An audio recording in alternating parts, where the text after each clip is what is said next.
Here's an uncomfortable truth. Most people are not hard to outthink. Not because they're stupid, but because they're predictable. They run on autopilot. Someone pushes a button and they react exactly the way you'd expect, every single time. And the wild part is that outsmarting them has almost nothing to do with being smarter. You don't need a higher IQ, a better memory, or a fancier degree. You need about 5 habits that almost nobody bothers to build. Let me show you what they are. And then the one skill underneath all of them that quietly does most of the work. But first, let's be clear about what outsmart even means here, because the internet's version, quite frankly, is gross. This isn't about manipulating people or reading their micro expressions to control them or winning some secret war against your coworkers. That's not power, that's just being exhausting. The real goal is simpler and way more useful. Stop being the one who gets played. Stop reacting on command. See the board clearly while everyone else is swinging blind. Do that, and you don't have to outmaneuver anyone. You just stop losing the autopilot version of yourself. So here's the first move, and it's the one nobody wants to hear, but stop trying to be right.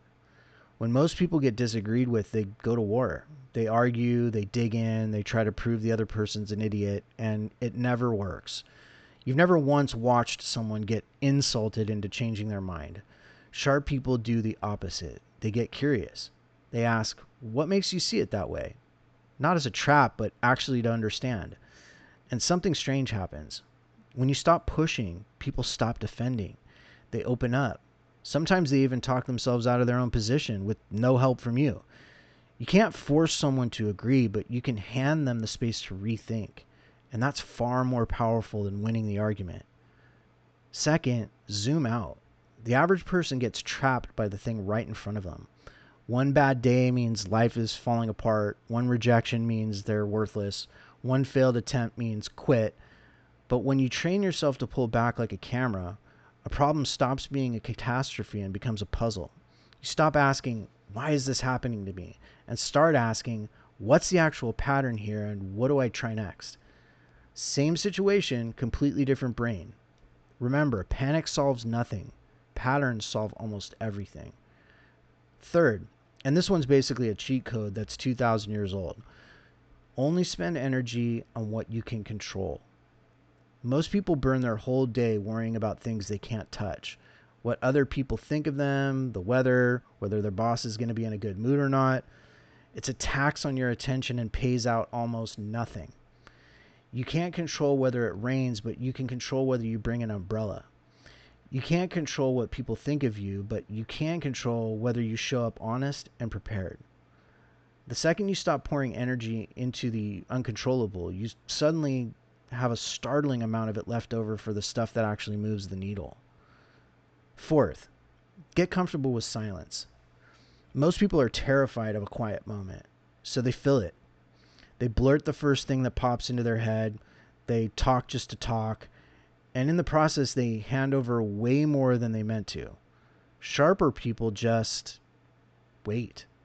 They let the pause sit. They listen all the way to the end of someone's sentence instead of loading their reply.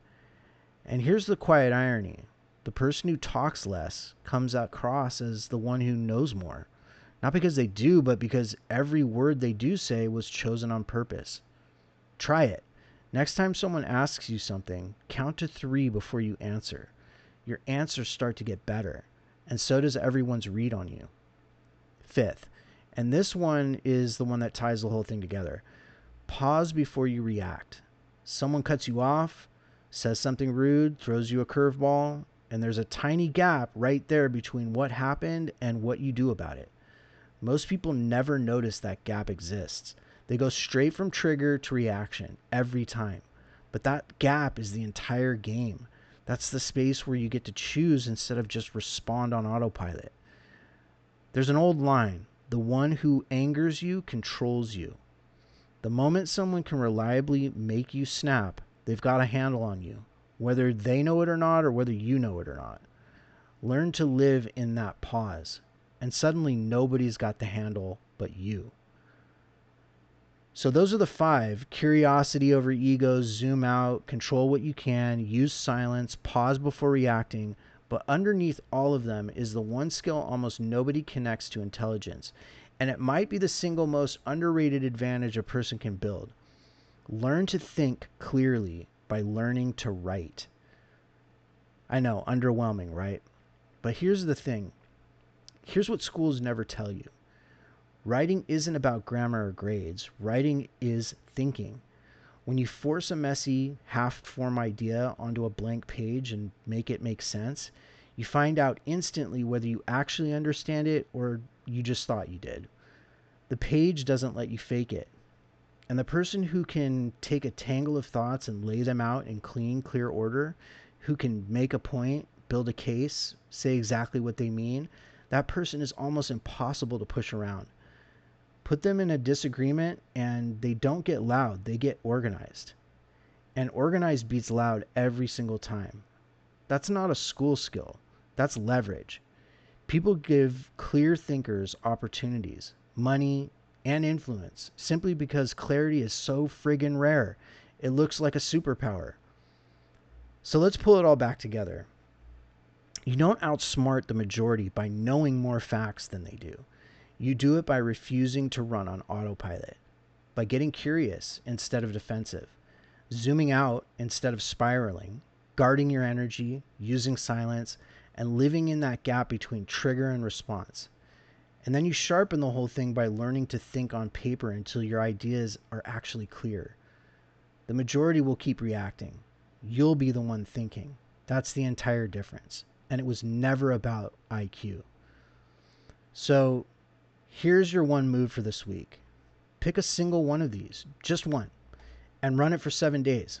My bet's on pause before you react because, quite frankly, it changes the fastest. But just choose one. Tell me down in the comments which one you're taking. And if you want to feel the writing thing for yourself, try it tonight. Write 3 clear sentences about something you believe. You'll learn more about how you actually think than a week's worth of scrolling will have ever taught you. All right, thanks for listening, everybody. I appreciate you. And like and subscribe and share this with somebody who needs to hear it.